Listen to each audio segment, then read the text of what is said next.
This video will explore the reports that Grand Duchess Olga Romanov had a small revolver, which she kept concealed in a boot while in captivity in Tsarskoye Selo and at Tobolsk. Colonel Eugene Kobylinski recalled this event and said that he pleaded with Olga to surrender her revolver before she, her sisters, and brother were transferred to Yekaterinburg, where they were ultimately murdered by the Bolsheviks. According to Colonel Kobylinski, their sympathetic jailer, Olga reluctantly gave up her gun and was left unarmed. I will be relying on the published diaries of Grand Duchess Olga Romanov and her younger sister, Tatiana Olga Romanov, to provide the best eyewitness coverage for this event. These diaries were published in English for the first time in 2016 by the biographer Helen Azar. Grand Duchess Olga Romanov was no stranger to armed conflict. She had her own regiment, the 3rd Hussars Elizabethgrad Regiment, and she was appointed an additional regiment during World War I. She kept abreast of important movements the Russian army made after war was declared by Germany and then Austria in 1914. She was familiar with the movement of flags across maps to indicate troop movements, and in letters to her father, Tsar Nicholas II, at the front she signed her letters Elizabeth Graditz in homage to her military position. Her younger sister, Tatiana, also had a regiment, but Tatiana didn't sign her letters in the same military way nearly as much as Olga did.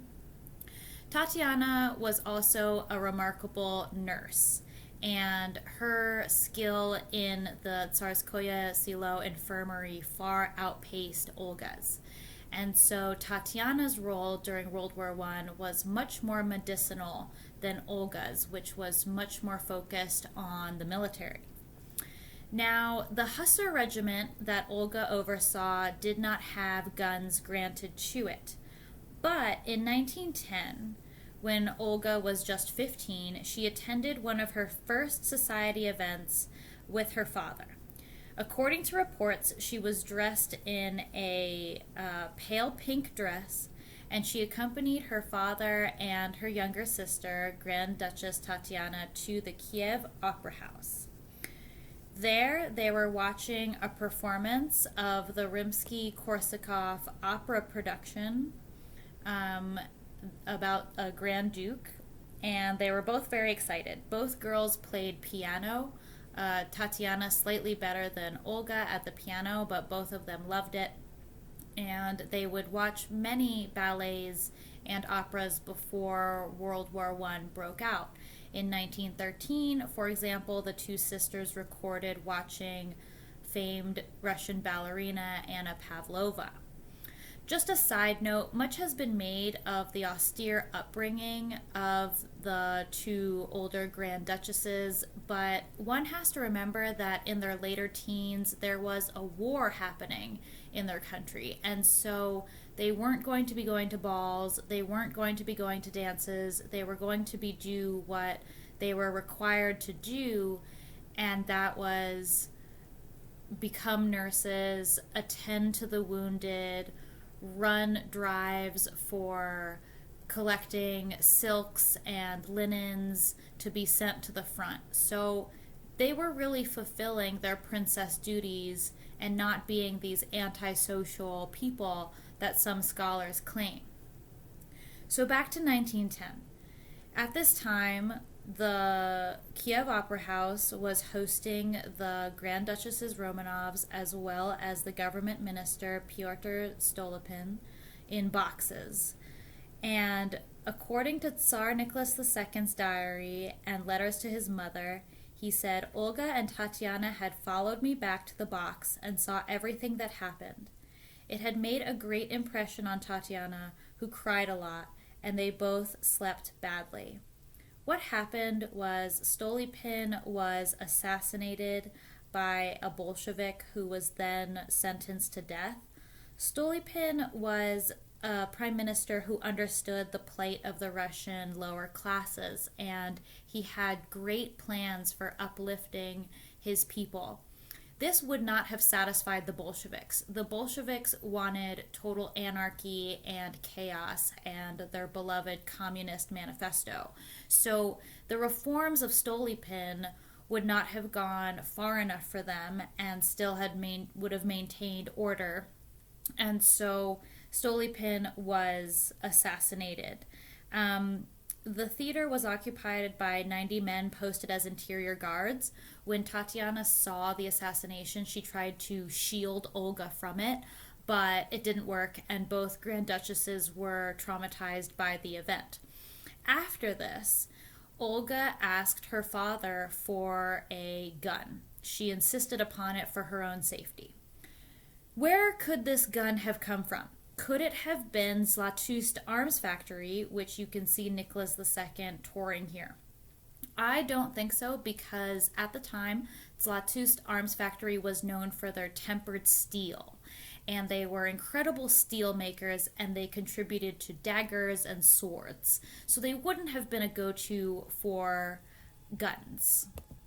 Another likely option is the Tula Arms Factory, or the Imperial Tula Arms Plant.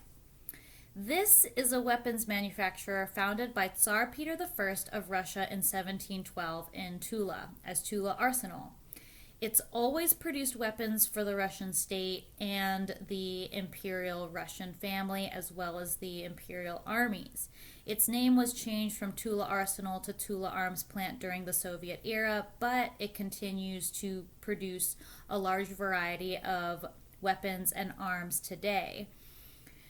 I think that this is likely the source of Olga's weapon, because Tsar Nicholas II's parents toured the plant in the 1880s.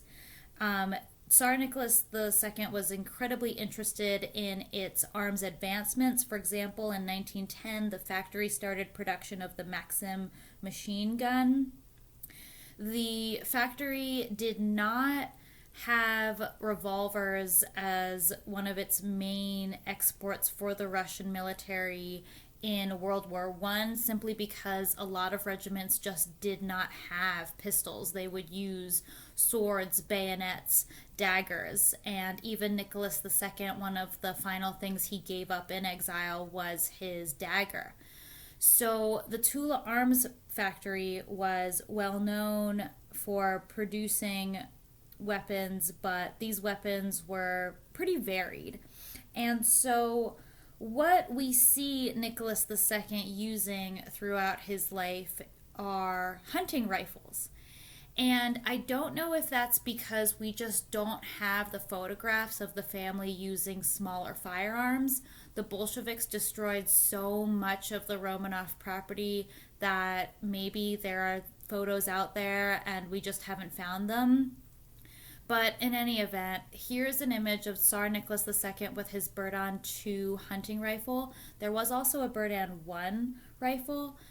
Tsar Nicholas II was a very advanced hunter, and when his family went on vacations to Finland and across Russia, he would go on hunting expeditions. I went through Olga's diaries, and while I found recollections from her on receiving elk heads from various members of the imperial royal court after these hunts, I can't find anything that said she accompanied her father and engaged in the hunting as well. It's doubtful that she would have. It wasn't considered appropriate for noble women to hunt. Certainly Tatiana and Olga knew how to horseback ride, but I can't find anything that says she was hunting. Regardless of this, we do know that Empress Alex, Olga's mother, did accompany Tsar Nicholas II on his hunting trips. And so it's possible that Olga could have accompanied them and taken some shots herself. This is especially true because Empress Alex repeatedly expressed concern about going to events by herself to her daughters. and she encouraged them to go with her, whether they were social events, religious events. So we know that Empress Alex was incredibly shy and wanted her daughters to accompany her. Empress Alex also expressed concern for Olga to become the heir when the Tsarevich Alexei became very sick in Olga's childhood. So we know that Empress Alex had ambitions for her eldest daughter and wanted to do right by her. As we can see in photographs of the 3rd Hussar Regiment of Olga's, their uniforms contained tall boots and various weaponry, but no guns. So when Olga was involved with soldiers at the front, she would have been familiar with bullet wounds and different kinds of bullets, but still nothing to definitively say that she was carrying a pistol around. If she was carrying around a pistol, as was recollected by guards in the Bolshevik era, I believe that it would have been the Nagant M1895 revolver. This revolver is a 7-shot gas seal revolver produced by a Belgian industrialist, Nagant, for the Russian Empire, and it was in service starting in 1895. It was in service in the Russo-Japanese War as well as different regiments during World War I. I don't think Olga's regiment, but I think it's possible that Tsar Nicholas II could have gotten his hands on a gun like this and given it to Olga, especially since it was being produced from 1899 to 1945 at the Tula Arms Plant, which was the imperial family's designated plant for most of their arms needs. The gun is 1.8 pounds unloaded and 10.5 inches long, with a barrel length of 4.5 inches long. You may say, wow, that's a heavy gun to be carrying around your boot.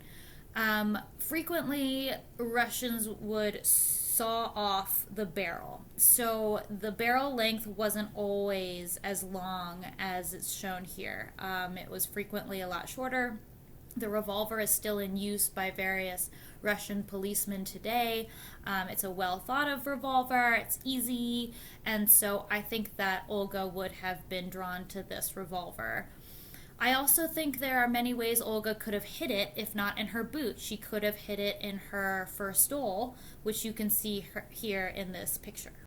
Another component of owning a gun is Olga was not afraid of discomfort or hard work. She rose very early every morning during World War I with her sister at 7 a.m. They would bathe in cold water. They frequently slept on cots. They were given jewelry on their name days, but other than that, they really didn't dress up in a lot of jewelry. Tatiana was more of the fashionista than Olga and certainly enjoyed gowns and that kind of thing. But when Olga was asked about her future, she insisted that she wanted to live in a village somewhere in Russia. It had to be in Russia with many children. So she was the kind of person that even if the pistol gave her a little bit of discomfort, she still would have held on to it, especially since she really was devoted to her father and she was very patriotic and more militaristic than her sisters.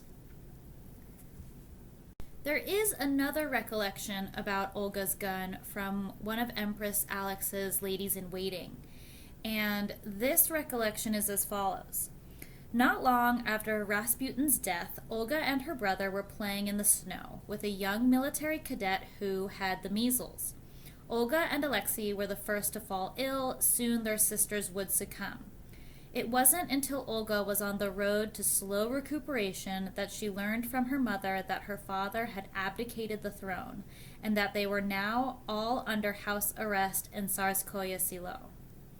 Sometime before these events, Olga's increasing fears had apparently prompted a conversation between her and her father, resulting in his giving her a small pistol and undoubtedly lessons on how to use it. Now imprisoned, Olga did not forget the gun. Eventually, she would take it with her to Siberia, where Colonel Koblinski, commandant of the governor's house in Tobolsk, would learn of its existence and convince her to give it up before she, Tatiana, Anastasia, and Alexei rejoined their parents and Maria in Ekaterinburg in 1918. But for now, Olga kept quiet about her possession of the firearm. Okay, so now we're hearing different things about this gun, but there are multiple recollections of it. So that really lends credence to the fact that Olga would have had a gun. Another thing Olga was aware of was the total supply chain around war. And so both Olga and Tatiana had their own committees during World War I, and these committees were responsible for supply chain organization, everything from medicines to medical supplies, working their way around the World War I front. Not only was there an infirmary at the royal family's palace in Tsarskoye Selo, many members of the Imperial Russian family had their homes converted to hospitals during World War I. And Olga's responsibility was to have drives, sort of like charity drives, where she would travel around the Russian cities, travel around the homes of her relatives, and collect items for the soldiers and for these infirmaries to use. It was exhausting work, and her sister Tatiana reported that Olga started withdrawing from infirmary work in the later parts of 1915. However, while Tatiana would express dislike of the drives and not wanting to go, Olga never did. And Olga always wanted to do them. And same with the committees. Tatiana in her diaries is frequently telling her father that the committees are boring, but with Olga's diaries, we see nothing like that. She liked this political, strategizing, organizational kind of work. While we see Tatiana moving up in her surgical skill, moving from being able to take out bullet shards from heels and knees and even soldiers' faces, to becoming able to amputate fingers, and then even becoming able to do organ work on kidneys, for example. With Olga, we see her skill set moving in a different direction and moving towards a much more political strategizing knowledge. And so when we read Olga's diaries, you'll notice that they stop upon her father's abdication. And she did not write in her diary anymore after this. She did continue to write letters and postcards to her friends and family, but the abdication of Nicholas II was brutal to her, and I personally do not think she agreed. So Olga's friendship extended to members of what would become the White Army, and one of her most beloved friends was Dmitry Shakbagov. And you can learn more about this in the video on my channel. But to summarize, the two became very close and were pretty close to lovers.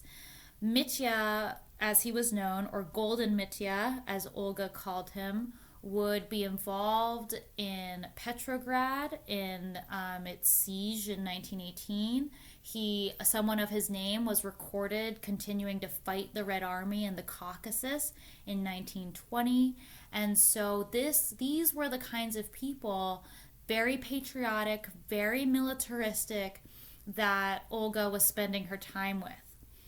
Across both Olga's and Tatiana's diaries, there is mention of the Yerevan regiment, and this was a very highly thought of, highly respected regiment within the Russian Imperial Army. It's clear that Olga and Tatiana both thought very highly of this regiment. But for Tatiana, while she was friends with Mitya, it was another soldier who caught her attention. And this was a soldier known as Darling Malama. And his full name was Dmitry Yakovlevich Malama, born in 1891 and died in 1919.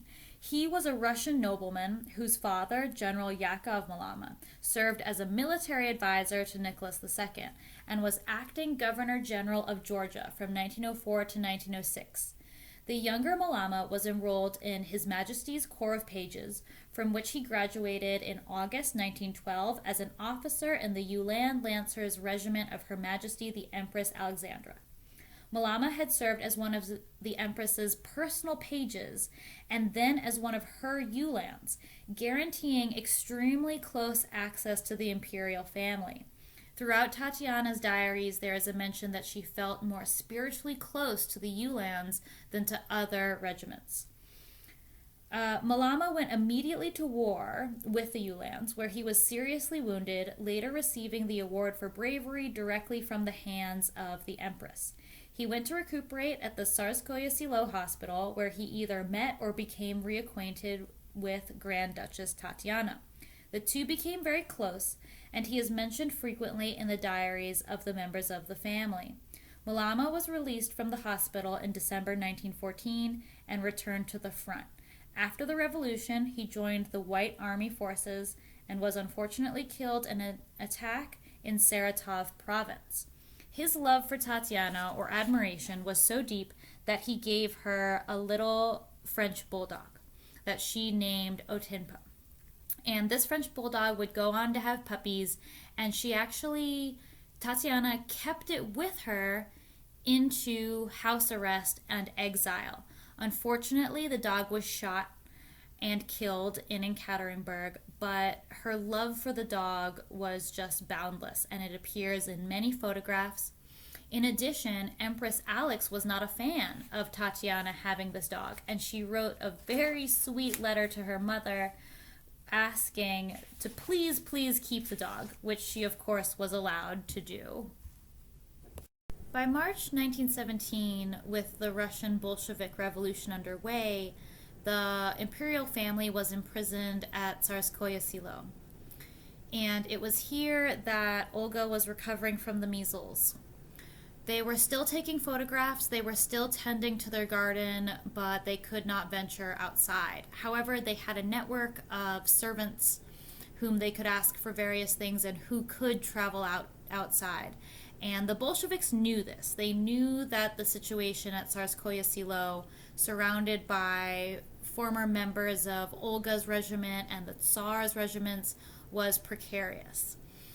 There are several interesting incidents that are recorded in Tsar Nicholas II's diaries, and one of these is that the guards thought there was a red light shining from Grand Duchess Anastasia's room and meant to attract attention.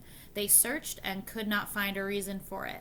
Was this Olga, trying to attract someone's attention? We know that her friend Mitya and his mother lived in St. Petersburg. So were they on the grounds of Tsarskoye Selo? Was she trying to signal to someone else, another potential friendly contact? Another interesting thing happened where, while the family was reading, Olga kept moving her head in and out of the sunlight from a window, and this was creating a light signal to the outside. Again, the guards rushed in and everybody was questioned, and Olga said, well, I was just falling asleep, nothing to be concerned about.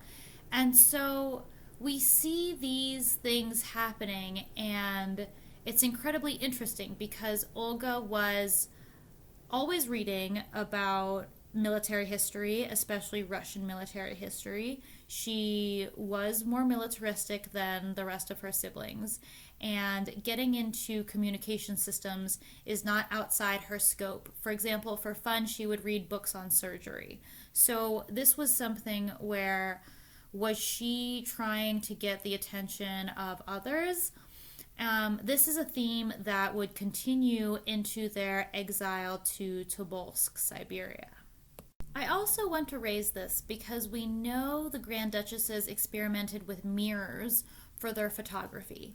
I did a video on the photography of the Grand Duchesses. You can find it on my channel. They developed a lot of their own photos. They were very into photography with their own personal box brownie cameras, and we can see that they used mirrors in those photographs. So was Olga experimenting with mirrors and reflections when the guards started taking a special notice to light signals coming out of Tsarskoye Selo. In September 1917, the family was moved from their beloved Tsarskoye Selo to Tobolsk, Siberia. This was actually not the worst thing to happen according to Tsar Nicholas II. He desperately wanted to stay a citizen of Russia and live a quiet life in some corner. It was completely out of the question that the family should leave Russia. At least Tsar Nicholas II and Olga were completely against it. They wanted to stay in their beloved Russia. There is a letter Tatiana wrote to her father years earlier in 1914 where she raised the fact that one of her social sort of equals, Countess Maria Karlova, was marrying an Orzhevsky horse guard. And so I think that this sort of shows the depth of feeling that Tatiana and Olga had for their regimental soldiers. They were breaching the subject with their own father, like, hey, we socialize with these men, we care for these men, is it possible that there's a future here? I don't have a record of Nicholas II's response to his daughter, but it's really interesting that in 1914 they were all so close that the Grand Duchesses were even asking these questions. I will be reading an excerpt from The Last Russian Empress, which is a recollection by Baroness Sophie Buxhoveden, who was a lady-in-waiting to Empress Alex. Chapter 30. The difficulties at Tsarskoye Selo before the departure showed how unwilling the extremists were to let the imperial family out of their clutches, and how little authority the government really enjoyed. The place of exile chosen by the government was Tobolsk, a town far off in the most deserted part of Siberia. Here they arrived safely on August 19th. At Tobolsk was the shrine of St. John, to which the Empress had sent Madame Varbova on pilgrimage on her behalf in 1916, and she tried to see a good omen in this coincidence.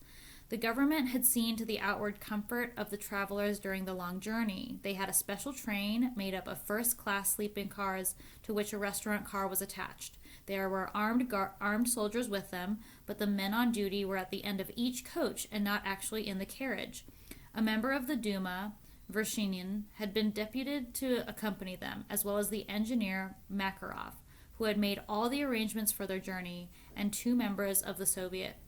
In order not to excite suspicion, the train was said to be taking a Japanese Red Cross mission across Siberia. There were, however, a few stoppages, and when the train passed through any large station, all the blinds were drawn. The train was stopped daily for about half an hour to allow the emperor and the children to take exercise. The emperor was asked by the deputies to keep away from the engine in case the driver might recognize him. So in the travel to Tobolsk, it's completely possible with this freedom that Olga could have kept her gun with her. The Grand Duchesses began to take an interest in their new surroundings. The Empress lay all day in her carriage, utterly exhausted in both body and mind. She had been terribly disappointed at not going to Lavadia. This was really exile, and she felt that Siberia had been chosen to emphasize the point. She got some consolation from the fact that the deputies were civil to the emperor. The few soldiers in the train were a vast improvement on the horde at Tsarskoye Selo, as Colonel Koblinski had carefully chosen the most reasonable men from the rifle regiments to form the guard. Some of the men talked in a friendly way to the children, and even at one stopping place picked some cornflowers and gave them to the Empress, who was leaning out of the window. At Tyamin, the whole party was transferred to the steamer Rus, as there was no railway line to Tobolsk. It was said that the company had wanted to put their largest and finest boat at the emperor's disposal, but the river Tobol was too shallow at that time of year, and the smaller Rus boat had to be used. It was a fairly comfortable boat, and the imperial family were delighted with this part of the journey. They had the illusion of freedom, and the scenery reminded them of their trip on the Volga during the Romanov celebrations. When we contrast this to the treatment of the Romanovs on their way to Ekaterinburg, where their luggage was searched, where they were not allowed to go to the bathroom with any privacy, we can see that it's completely possible Olga could have took a firearm with her. The population kept away from the royal family from the riverbanks. They were not hostile to the imperial family, but even if they knew who were the travelers, they feared to get into trouble by showing their sympathy with such political prisoners. The first impression of Tobolsk, as seen from the steamer, was a favorable one. The town was picturesque, the sunset light glided in the domes of the churches, and the bells ringing for vespers reminded the travelers of the bell ringing on official visits in happier times. It looked peaceful and pretty. Nothing had been prepared for them in the house destined for their use. The want of proper arrangements for the departure from Tsarskoye had already shown that the former sovereign was of no importance, even to those who were not aggressively hostile. Prince Dolgorov and General Tsadshichev, who went to inspect the house with Colonel Koblinski, pronounced it uninhabitable in its present state. It had originally been the governor's residence, but had since been used as a barracks and was indescribably filthy. The Archbishop Hermogen, who had fallen into disfavor with the court owing to his hostility to Rasputin, had been appointed by the provisional government to the See of Tobolsk. He now offered his own residence to the imperial family. This house had the advantages of a private chapel and a garden, but the rooms, which were really only a series of large halls, were most uncomfortable, and it had to be declined with many thanks. It is very unfortunate here that the Archbishop's offer was declined because the Archbishop called the imperial family by their actual names during a court service, during a church service before their exile to Ekaterinburg. And when his carriages were spotted leaving by Olga on her last day in Tobolsk, she was incredibly upset by this. And while Baroness Sophie comforted her, I think it's clear that the Archbishop was part of a larger network here and really wanted to offer all of his help to the family. The gentlemen in waiting were allowed to walk freely about the town of Tobolsk while they were making the arrangements for the furnishing of the house. So again, there's this opportunity for the Romanov household to make connections beyond this village. All necessary furniture was brought in from private individuals in the town, including merchants, and the house was ready on August 26th. The imperial family moved into it on that day. The emperor and empress went to see the quarters of their suite on the day of their arrival. This was to be the only time they were allowed to leave their house. There had been vague suggestions before leaving Tsarskoye Selo that the Grand Duchesses might be given more freedom. It had been pointed out several times by the commandant that they were not under arrest, but had only joined their parents willingly. Empress Alex was under investigation for being a traitor and being loyal to the Germans instead of the Russians. This case was completely lost. She was not a traitor, and so there was really no crimes levied against the Grand Duchesses. So their treatment was seen as incredibly harsh. Koblinski had even hoped that the emperor might be allowed to have some shooting when he was settled at Tobolsk. So again, from recollections and eyewitness statements, we're seeing this gun-centric language. The actual conditions turned out to be very different. The imperial prisoners were not permitted to leave the house, except to go to church occasionally on Sundays or on great holy days, and then they were accompanied by a strong armed escort. The severity towards them increased as time went on. While this is the case, we know from Tatiana's diary that the boards in the wooden wall that was constructed around their house in Tobolsk started to rot from all the snow and damp. So they began to be able to see the street. And is it possible that they were speaking to other people within the street, that they were using their servants to pass along messages? Maybe. It's not known. But we do know that the family kept on writing to their relatives, and we know that they started using codes. Empress Alex started referring to her jewels as medicines. There's also a very interesting letter Maria wrote to one of her relatives asking for white paint. And so there's a lot in these letters that could be code words. I'm also referring to the frequent mention of Tatiana by embroidered bags. And she was given 4 embroidered bags by one of her relatives, and she refers to them over and over again in letters leading up to her death. So is it possible that these embroidered bags meant something different? Maybe they meant certain chests that carried certain jewels. We know that the Grand Duchesses Romanov had a lot of cases that the Bolsheviks kept in various places in their houses of exile. And while the Bolsheviks did search them towards the end of their life, for a long time these cases were left alone because they contained clothing and other items that the family needed. The Baroness notes that Empress Alex washed her undergarments so frequently and so much that they just fell apart. So the family was definitely in need of clothing, and they were allowed to dip into their cases in order to satisfy this need. Now, as time went on, the gentlemen in waiting were allowed to walk by themselves in the town, but this was gradually discontinued. At first, they were allowed to go out on certain days only, then their walks had always to be taken under the escort of an armed soldier.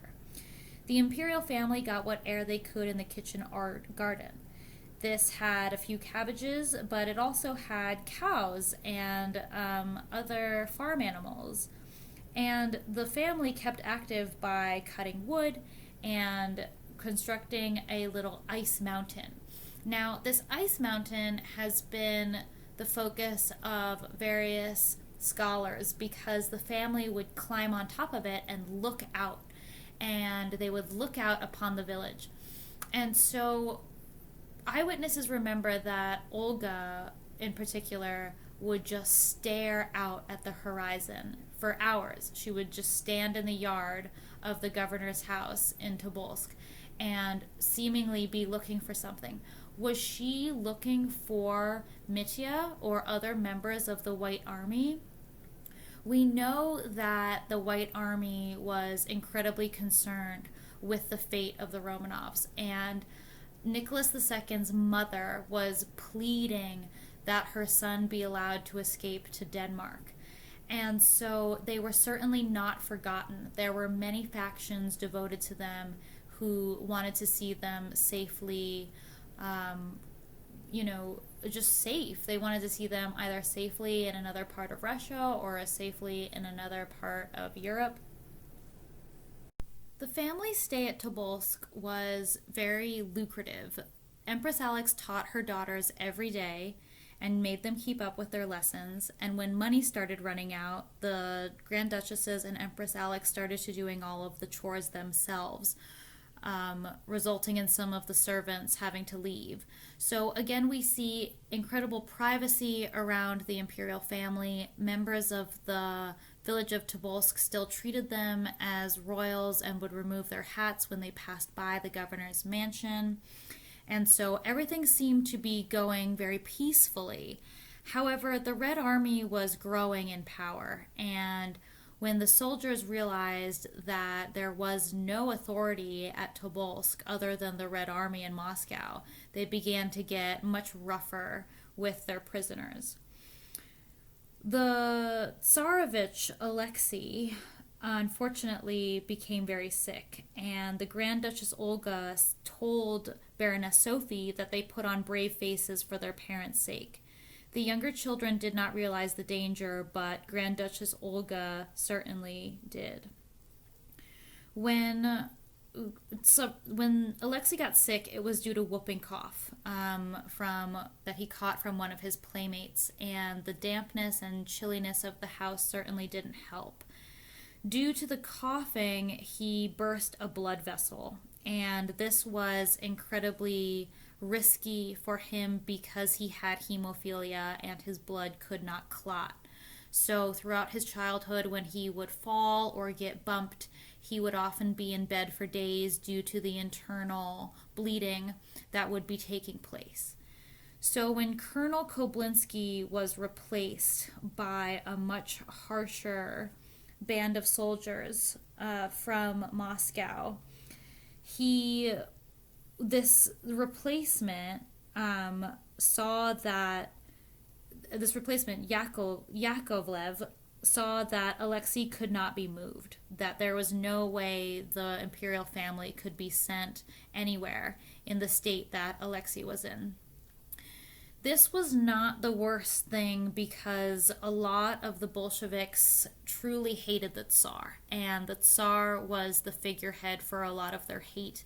And so when the family was ultimately murdered, the Bolsheviks who murdered them remembered that all of them wanted to be the one that bayoneted the Tsar to death. So the fact that the Tsar would be separated from the Tsarevich was not a bad thing, according to the Bolsheviks. Of course, according to the Romanov family, it was incredibly frightening, because they didn't know what these Bolsheviks wanted to do with them. The Empress Alex was torn between her feelings as a wife and as a mother. She felt that she could not let the emperor to go alone to Moscow, but the idea of leaving him in that state drove her nearly out of her senses. It was the only time that she completely lost her self-command, pacing up and down the room for hours in her perplexity. The emperor had to leave. The Bolsheviks were not going to let him stay in Tobolsk, and the departure was imminent, and some decision had to be taken. At last, Grand Duchess Tatiana forced her mother to come to a decision. "You cannot go on tormenting yourself like this," she said. The empress summoned all of her courage and went to the emperor to tell him that she had made up her mind to go with him. The Tsarevich could be looked after by his sisters, who were both surgical nurses, and she felt she must be with the emperor. The girls settled among themselves that the Grand Duchess Marie, who was the strongest physically of the sisters, should go with their parents. Olga was to take charge of the house in Tobolsk. Tatiana was to look after her brother, and Anastasia was too young to be taken into account. So now we see that the family is separated, and it is Olga who is in charge of this house in Tobolsk, this house that is part of the outer world to a certain extent. And now what's she going to do, right? If we believe the eyewitness statements, if we believe Colonel Koblinski, she has her pistol. It hasn't been found yet or given up yet.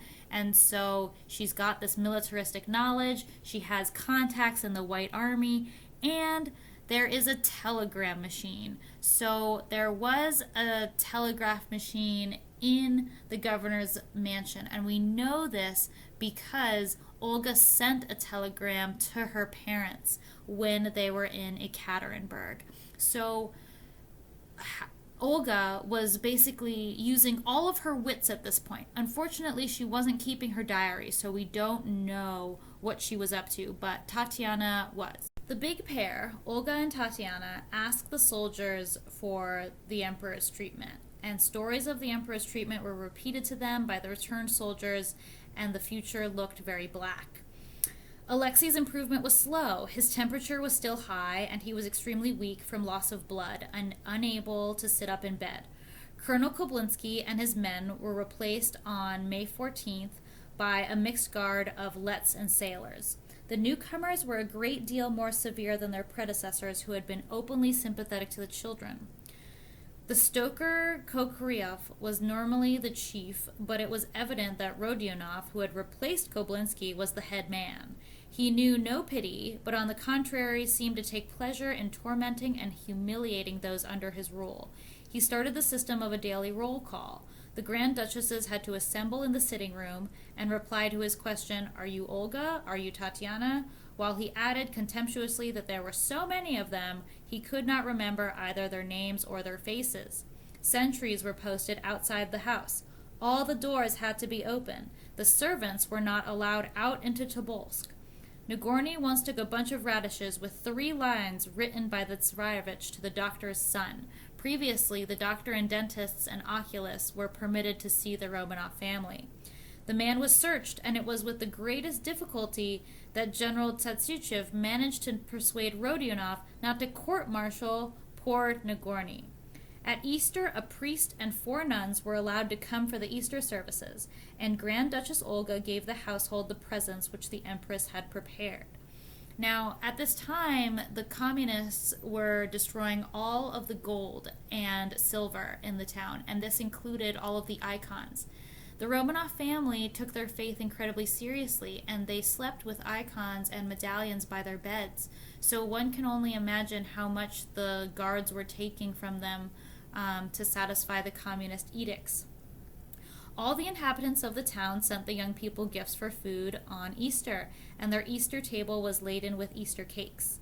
Olga was in a state of great anxiety. She longed to join her parents, for whose fate she trembled, and on the other hand, she feared the move for her brother, both on account of his health and also for fear of what the move might lead to. However, the decision was not up to her. The river was by this time nearly free of ice, and the commissars seemed very anxious to get the children away as soon as possible, although Dr. Durovenko said it was still out of the question to move Alexei. On May 16th, Alexei had no fever and felt stronger. He implored the Grand Duchess Tatiana to allow him to sit up a little in an armchair. She didn't want to do it, but she gave in. He had not been allowed to do this before, as the commissars said that when he had been up for a few hours, he would be able to be moved the next day, and the doctor thought he was still too weak to stand a long journey. As ill luck would have it, the commissar, who as a rule never came at that time, appeared just as Alexei had got into his chair, and at once announced that they should start on the morrow. Dr. Derivenko managed to have the journey postponed until May 20th, but even then the boy was extremely weak and not fit to travel, having been in bed since April 12th. The Rus boat had just arrived with some German prisoners of war, and this was used for the journey to Ekaterinburg. Baroness Sophie, along with 13 servants and the Tsarevich's nursery governess, made up the party to go back with the rest of the household. So remember, the Grand Duchesses could rely on these members of their household, and we still don't have all of the recollections of some of these servants.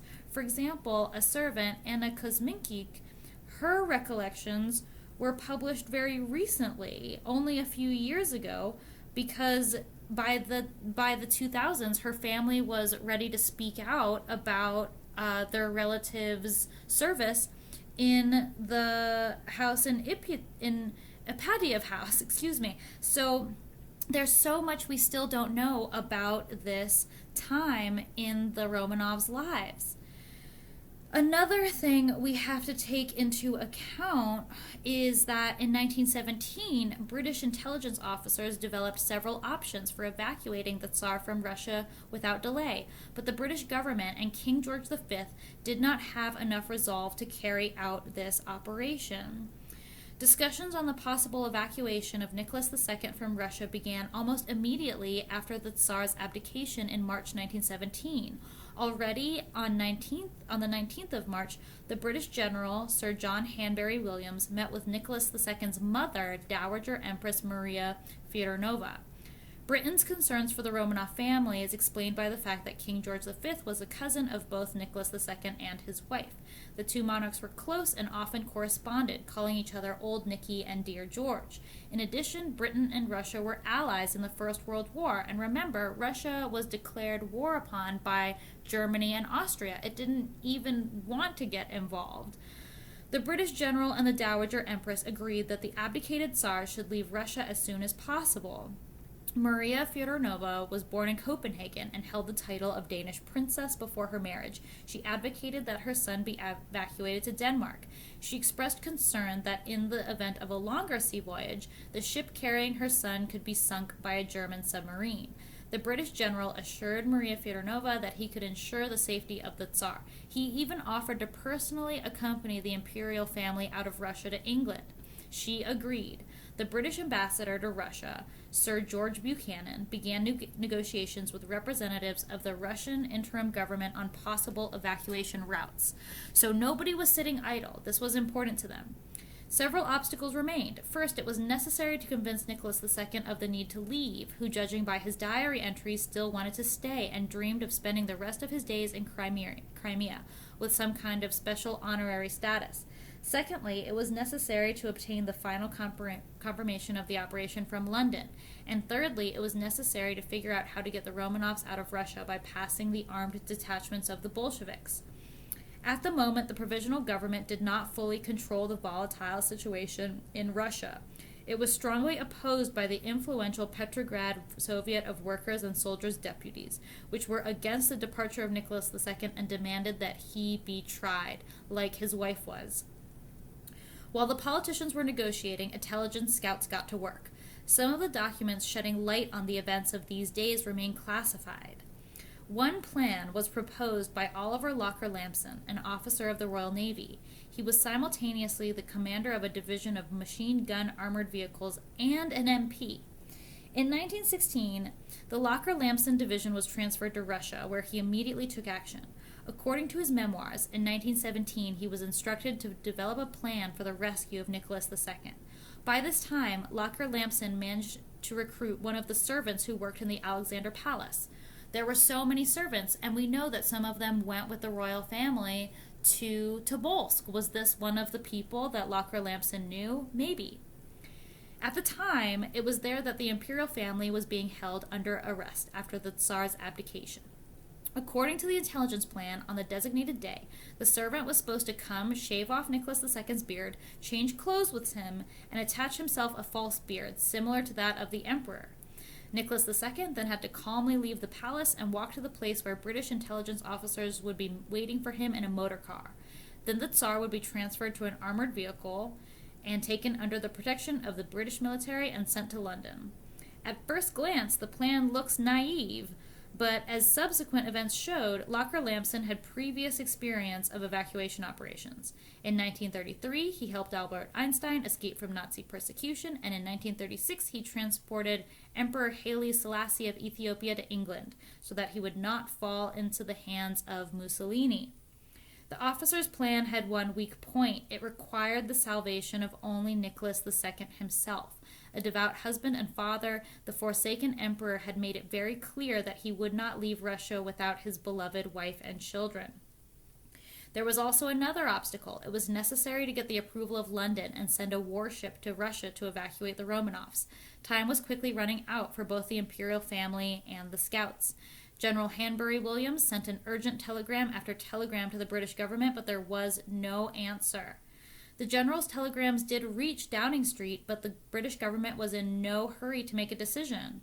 So, in a note from the King's secretary, Lord Stamfordham, for example, it is mentioned that Prime Minister George was very interested in the question of how much money Nicholas II had, and how much money he would need to live in England. The First World War had drained Britain's budget, and the Prime Minister was not pleased with the prospect of any additional burden on the Treasury.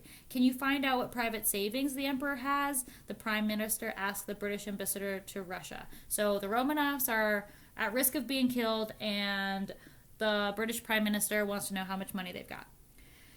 The Romanovs were influenced abroad by the perception of their naivete around Rasputin. So this did not help matters. At the time, there was a socialist movement gaining popularity in Britain. The Bolsheviks were not only operating in Russia. There were a lot of communist movements across Europe at the time. And we see this again and again, that communism is not something that goes away and magically comes back. There are threads of communism constantly coursing through our societies and, ready to turn violent a lot of the time. So this idea that Lloyd George had one chance to act is not entirely accurate. He was taking into consideration many different factors at the time. The provisional government in Petrograd repeatedly asked London to provide the Tsar and his family with asylum. As a result, the government officially invited Nicholas II and his family to London, but then the British monarchy turned against the Romanovs. King George fell into a panic when he heard about the government's decisions. He began to receive more and more information from his personal secretary and acquaintances, and he was worried about his perception among Labour MPs who were more sympathetic to communists. British intelligence officers were also working to undermine or overthrow the new Bolshevik order and thought that having the Romanovs on their side would be a positive. A large-scale invasion is the only thing that can save the situation in Russia, the Cavalier of Military Orders, the captain of the Royal Navy, Francis Cromie, telegraphed to London. So save the Romanovs and risk a full-scale invasion. This is a very difficult thing to persuade, a government to engage in. Together with the legendary British intelligence officer Sidney Reilly, the British intelligence drew up plans for the landing of military formations in Russia. In parallel, British intelligence officers tried to help the socialist revolutionaries and monarchists, making up the White Army, organize an uprising against the Bolsheviks. Maybe the British were secretly organizing the assassination of Lenin. However, this has never been confirmed. We know that different Russian factions wanted to assassinate Lenin and called this a primary and most important tasks.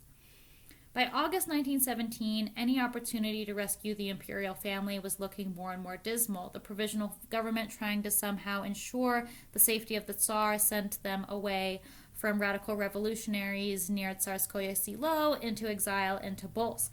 This significantly complicated the task for British military. Now they not only had to devise a plan to take Nicholas out from under the nose of the Bolsheviks, but to also overcome thousands of kilometers with him against the vast expanse of the Russian land. However, the officers did not give up. The head of the Secret Service, Mansfield Cumming, began developing a new plan to rescue the Romanovs. This time, he wanted to involve the Norwegian polar explorer Nansen. Nansen knew the main Siberian roads and the waterways, which could be very useful in the evacuation of the Tsar. The British also brought in the merchant Jonas Lied to develop the new plan. Remember, Tobolsk was a city populated by merchants. Lied often traveled to Siberia, representing the interests of Norwegian companies in the wood and coal mining industries. Very little is known about the details of this plan. All that is known for certain is that Lied dined several times with representatives of the Secret Service as well as with the head of intelligence of the British Navy. When Olga had control over the telegram machine in Tobolsk, was she able to send telegrams to any of these people? I firmly believe that she would have done so. She was not a coward. I think that she would have been doing everything in her power. And as we know from Baroness Sophie, she was in an incredibly agitated state, in the state of someone who had not been resigned to her fate, the state of someone who was still thinking and wanting to act. And we know that Alexei's move to Ekaterinburg was being delayed by members of the royal family. And was this out of concern? Was this because they thought something bigger might be coming? Part of the reason we don't know about the mission is because some of these notebooks are just being discovered. For example, in 2006, one of the British intelligence relatives discovered a notebook which showed different details. And so now we move on to Captain Stefan Elli. He spoke Russian fluently. His family had lived in Russia since the 1870s, and Ellie is one of the few British people who stayed to work in Russia even after the evacuation of the British embassy in late 1917. Many details of Ellie's mission remain unknown. One of the spreads found in a notebook of his shows a hand-drawn map of the area in and around the Apatiev house in Ekaterinburg, where Nicholas II was transferred in April of 1918, as well as a description of the house. According to declassified data, on May 24, 1918, Ellie reported to London about his readiness to carry out an operation during which 7 important persons would be taken to Murmansk. In the report, he listed the names of 6 people who were supposed to take part in the operation. Ellie noted that they were all fluent in Russian and could impersonate local residents. The scout also asked for £1,000 due to increasing operating costs. Researchers agree that his plan could not have been worked out without the prior approval of the British government and King George V. From recently declassified documents, it becomes clear that British intelligence had evidence that Germany was also preparing a plan to take the imperial family out of Russia. The Germans had a chance to do this since a significant number of their military and equipment were already in Russian territories due to their participation in the First World War. There was a plan present in the German archives to kidnap Nikolai Romanov from the German Special Services. Information about this plan was gradually leaked to British intelligence officers. Despite the fact that Kaiser Wilhelm II was at war with Russia, he was also the godfather of Alexei and sincerely wanted to save him. After the Bolsheviks seized power in Russia, it was Germany that objectively had the best opportunity to rescue the Tsar and his families.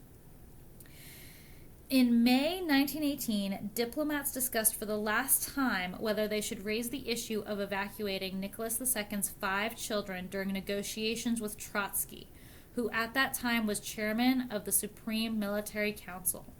During the discussion, they came to the conclusion that even if Trotsky agrees, the Romanovs will need to be guarded on the way to Murmansk. However, the Bolshevik guard was unreliable, and it was feared that the presence of a British guard could provoke attacks on the imperial family and on British assets. As a result, the British found themselves in a vicious circle. Their intervention would only further harm those whom they were trying to save.